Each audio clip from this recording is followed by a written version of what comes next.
Hai teman-teman, gimana kabarmu? Semoga kita semua senantiasa dalam kondisi sehat dan bahagia. Kali ini, Psychocare akan membahas salah satu materi psikologi abnormal untuk gangguan kepribadian nih, yaitu Borderline Personality Disorder. Penasaran kan? Yuk tonton video ini sampai habis.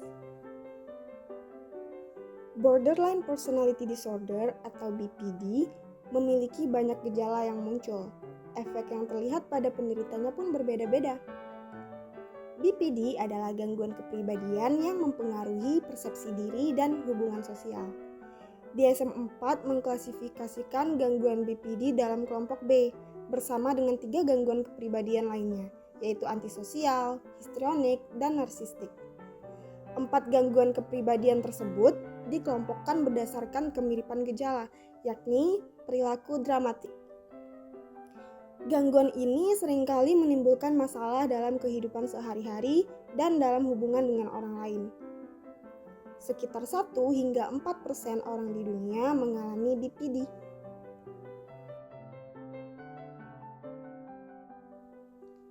Sebelum lanjut menonton tayangan ini, teman-teman diharapkan bijak untuk memproses informasi yang diberikan. Jangan melakukan diagnosis diri dan jangan pula mendiagnosis orang lain berdasarkan asumsi pribadi. Sebaliknya, silakan menemui profesional atau praktisi kesehatan mental jika kamu mengalami hal-hal berikut. Untuk lebih memahami BPD, ada 8 hal terkait gangguan ini yang perlu untuk kamu ketahui. Yang pertama, fear of abandonment. Orang-orang yang mengidap BPD akan merasa takut diacuhkan oleh orang lain. Akan tetapi, pada lain waktu, penderita BPD juga bisa merasa tidak nyaman atau risih jika orang lain terlalu dekat dengannya. Hal ini dapat merusak hubungan penderita dengan lingkungannya.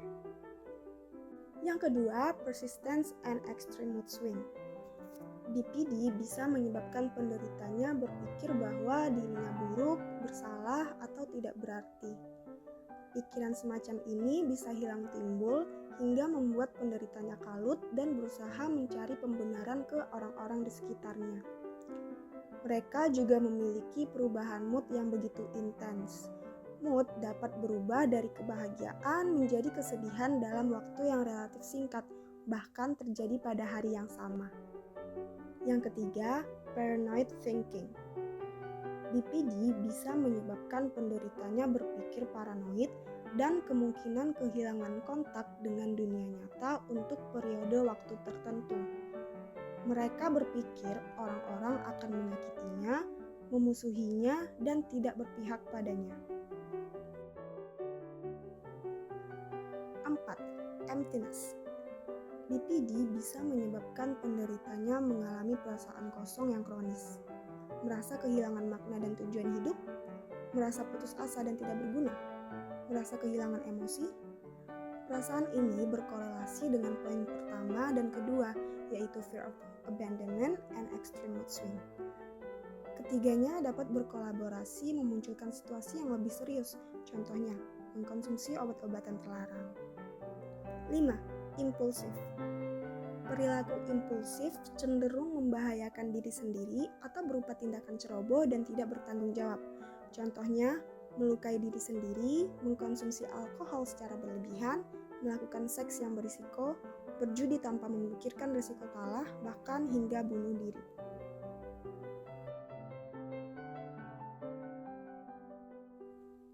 Yang keenam, splitting. Apakah kamu familiar dengan fenomena pemikiran hitam putih? Fenomena ini merupakan pertahanan umum di mana individu cenderung berpikir ekstrim. Misalnya, tindakan dan motivasi individu baik atau buruk tanpa jalan tengah.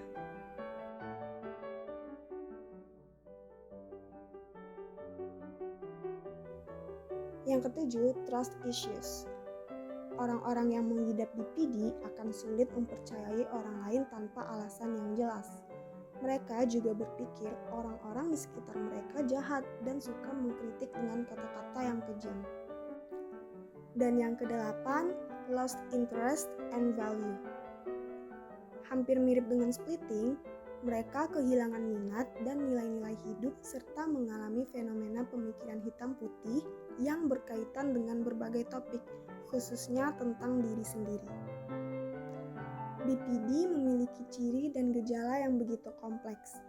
Perlu diingat bahwa orang dengan BPD bukanlah orang yang jahat, melainkan individu yang sedang membutuhkan dukungan dari orang lain. Jika kamu berpikir video ini bermanfaat, silakan tekan like dan komen di bawah. Bagikan pula dengan orang-orang yang sekiranya membutuhkan video ini. Terima kasih telah menonton, semoga harimu menyenangkan.